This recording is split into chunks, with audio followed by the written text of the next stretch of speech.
Hey guys, Uncle Ray, welcome to another episode of the Crypto Bellwether.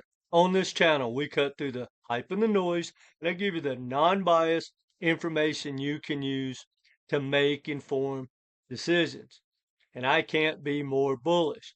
Now, I used to be a licensed 3 futures and options trader. I bought my first foreign currency like in 1990. Been around a long time. And I do my research for me and I share with my community.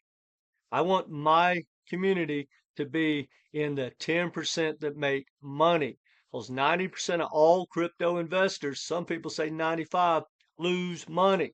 Well, we're going to try to put a stop to that. Now, this is not financial advice, but this type information gives you the knowledge you need to maybe make the best decisions when it comes to hodling or taking profits or whatever. In my opinion, you have to talk about the good and the bad, and you have to understand the big picture. Who's the competition?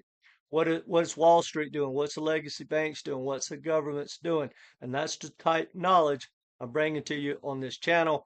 And this is a sample in this video, because we've got some big news, or I believe it's big news, that BlackRock came out and said we're going to prioritize our Bitcoin and Ethereum ETFs. And I'm going to tell you why that's important. But before I do, the statement came from Jay Jacobs, and he's, one of the big guys in BlackRock, and he basically said, we're just at the tip of the iceberg with Bitcoin and especially Ethereum. And just a tiny fraction of our clients own the SPOT ETF, and we're going to focus on those instead of bringing out new altcoins. Now, I think that is extremely bullish. Now, depending on, what you think, or maybe your favorite project is going to get an ETF and maybe that kills your buzz, I don't know. But let's just unpack that. First of all, it tells us that that BlackRock is behind Bitcoin and Ethereum, and it really makes sense. Imagine their customers that don't know anything about Bitcoin, and when that ETF came out, it was around 60,000. Now they're at 108. They're pretty happy. And same thing with Ethereum. People are making money and they're not pushing those hard. And I've said this from the beginning, and guys, you have to understand this. Retail can only move these markets so much. Yeah, we move small meme coins and stuff like that. But to make this market a 10 trillion, 20 trillion type market, it doesn't really need us. It needs Wall Street and the banks. And the governments. So that being said, I believe like the JP Morgans, Goldman Sachs, BlackRock, they're going to keep pushing this. And the more success Bitcoin has and the more success their customers have, guys, eventually almost all of their customers are going to want to be in Bitcoin and Ethereum. Let's think about it, guys. Let's start with Bitcoin. First of all, I think it's the easiest sell ever. I can't even imagine that this is a difficult sell. I used to work for Bear Stearns back in the day. And I would think if you called someone and, you're at JP Morgan and you say, hey, look, I manage $50 million of your money, or 100 million or a billion or whatever. I think you should put 2% into this thing called Bitcoin. Well, why would you even question it? Right? That if you trust them to handle that kind of money, you trust their opinion. So then you say, well, maybe I'm just going to put X in there, a small amount. Well, then now it's doubled. And then they call you and say, hey, I got another one. They might want to put more than like 2%, right? But if you keep feeding those, the odds are you would kill your market. And, I think JP Morgan is somewhere around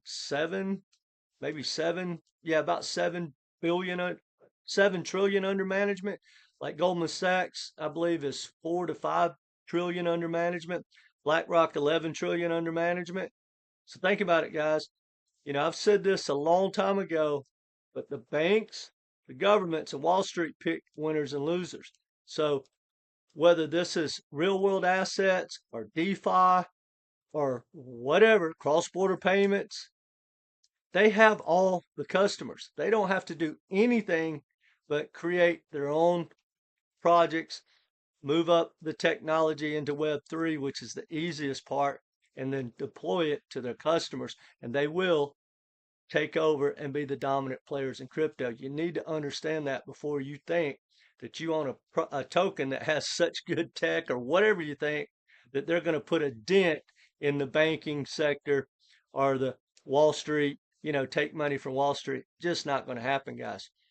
So anyway, I know HBAR, Solana, and XRP have SPOT ETFs in the works. They've been filed.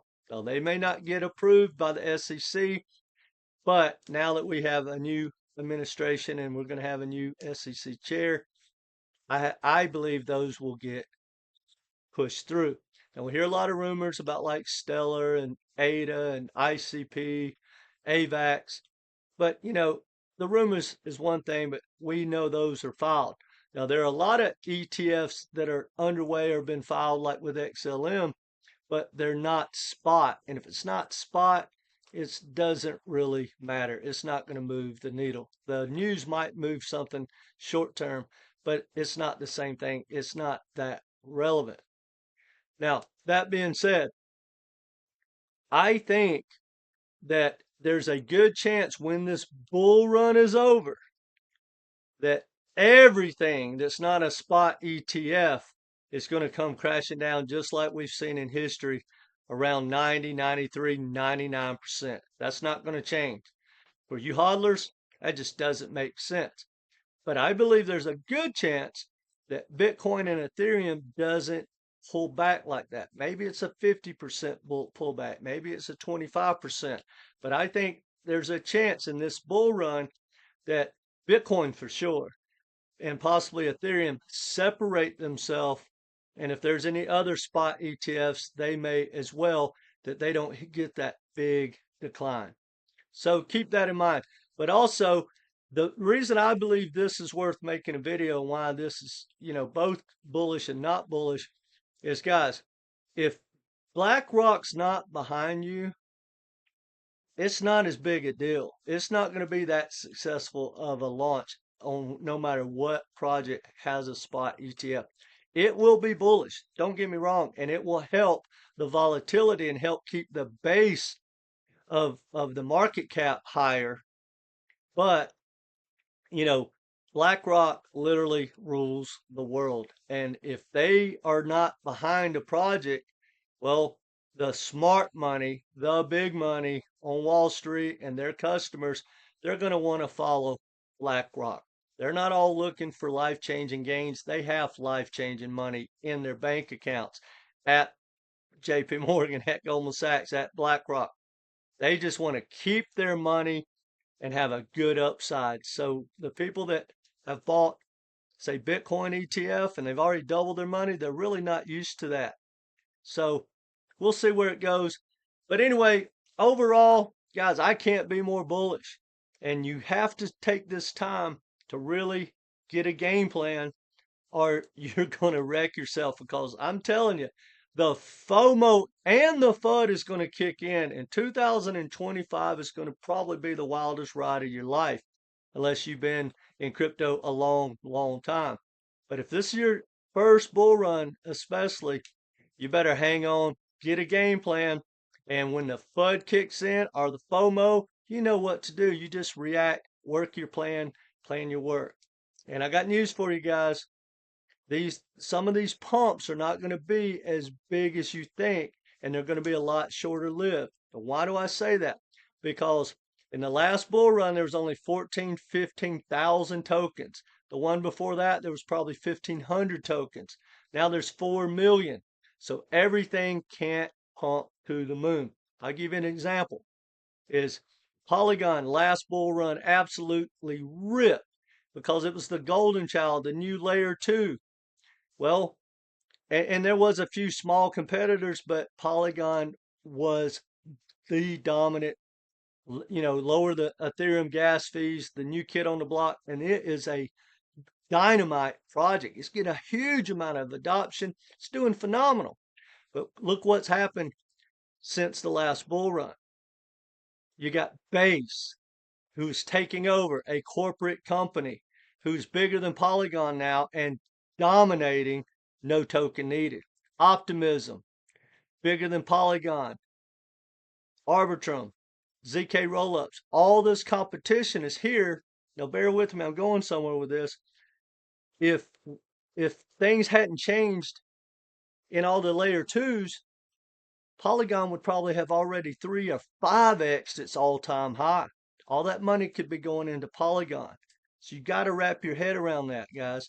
And if you're the type person that you're going to set, oh, I'll take profits for my favorite project at all-time highs, or at, $5 and it's at 50 cents now, or whatever, guys, you're probably going to get wrecked. Hey, you're either going to nail it or you're going to get wrecked.